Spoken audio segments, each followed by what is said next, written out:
क्या अपने ही देश में सुरक्षित स्थानों पर एयरलिफ्ट किया जाएगा मैतेई समुदाय के लोगों को? क्या अब मणिपुर के बाद मिजोरम में भी हिंसा भड़कने का खतरा है? क्या हिंदू विहीन हो जाएगा मिजोरम? और क्यों हो रहा है पूर्वोत्तर भारत का माहौल खराब? क्या इसमें कोई विदेशी षड्यंत्र है? नमस्कार, मैं हूं आयुष्मान, आप देख रहे हैं द न्यूज़ प्लग। मिजोरम में बढ़ते तनाव के मद्देनजर मणिपुर सरकार ने मिजोरम से मैतेई समुदाय के लोगों को हवाई मार्ग से लाने की योजना की घोषणा की है। यह निर्णय मिजोरम की राजधानी आइजोल स्थित पूर्व उग्रवादियों के संगठन पीस एकॉर्ड यानी MNF रिटर्नीज एसोसिएशन PMR द्वारा जारी एक सलाह के बाद आया है। PAMRA, जिसका पूर्ण प्रपत्र the peace accord Mizo national front returnees association PAMRA ने मिजोरम में अस्थिर स्थिति के कारण मैतेई लोगों से अपनी सुरक्षा के लिए अपने गृह राज्य लौटने का आग्रह किया। PAMRA ने शुक्रवार को मिजोरम की राजधानी आइजोल से जारी एक बयान में कहा, मिजोरम में स्थिति तनावपूर्ण हो गई है और मणिपुर में उपद्रवियों द्वारा किए गए बर्बर और जघन्य कृत्यों के मद्देनजर मणिपुर के मैतेई लोगों के लिए मिजोरम में रहना सुरक्षित नहीं है। यह तनाव 4 मई को मणिपुर में घटी एक परेशान करने वाली घटना से उपजा है। 2 आदिवासी कुकी जो महिलाओं को नग्न करके घुमाया गया और पुरुषों के एक समूह द्वारा उनका यौन उत्पीड़न किया गया। वीडियो में कैद यह घटना 19 जुलाई को सामने आई, जिससे मिजो युवाओं में व्यापक आक्रोश और गुस्सा फैल गया।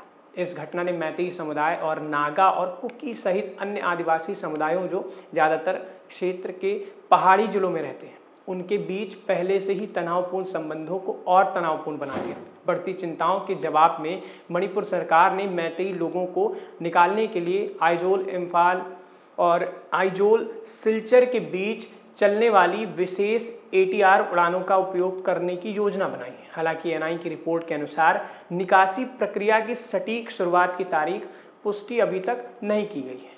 PAMRA का ये बयान काफ़ी चिंताजनक है। क्या इससे आशंका है कि अब मणिपुर की हिंसा मिजोरम तक फैल सकती है और पूर्वोत्तर का एक और राज्य अस्थिर हो सकता है?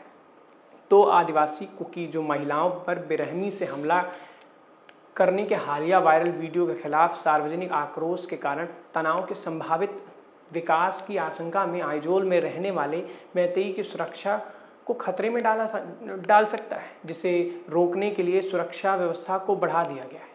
मिजोरम की 87% आबादी ईसाई है और हिंदू मैतेई समुदाय की आबादी लगभग 3% से भी कम है। ऐसे में मिजोरम से मैतेई समुदाय का पलायन वहाँ की जनसांख्यिकी पर एक बड़ा प्रभाव डालेगी और मिजोरम लगभग हिंदू विहीन हो जाएगा, जो कि देश के सेकुलर समन्वय पर प्रश्न उठता है। क्या कश्मीर के बाद अब हिंसा के कारण हिंदुओं का पलायन अन्य 2 राज्यों से भी हो जाएगा? सबसे बड़ा प्रश्न यह है कि पिछले 9 सालों में सरकार के अथक प्रयासों से पूर्वोत्तर का विकास पटरी पर आने लगा है, लेकिन मणिपुर में हिंसा और अब इस हिंसा के फैलने की आशंका के बीच अब यह सवाल अत्यंत आवश्यक हो गया है कि क्या पूर्वोत्तर भारत को अस्थिर करने की कोई अंतर्राष्ट्रीय साजिश चल रही है?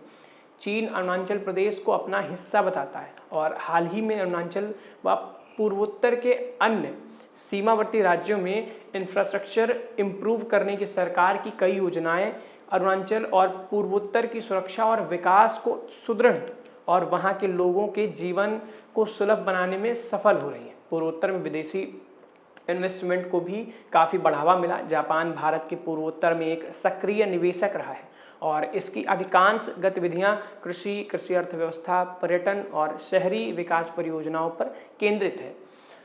हाल ही में अमेरिका सीनेट ने एक प्रस्ताव पारित किया जिसमें अरुणाचल प्रदेश को भारत का अभिन्न हिस्सा माना है।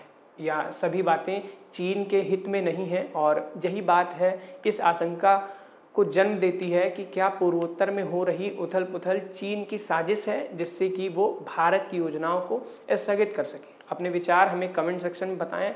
आपको हमारा ये वीडियो कैसा लगा? अगर अच्छा लगा हो तो ऐसे वीडियोज़ के लिए सब्सक्राइब करें हमारे चैनल द न्यूज़ प्लग को।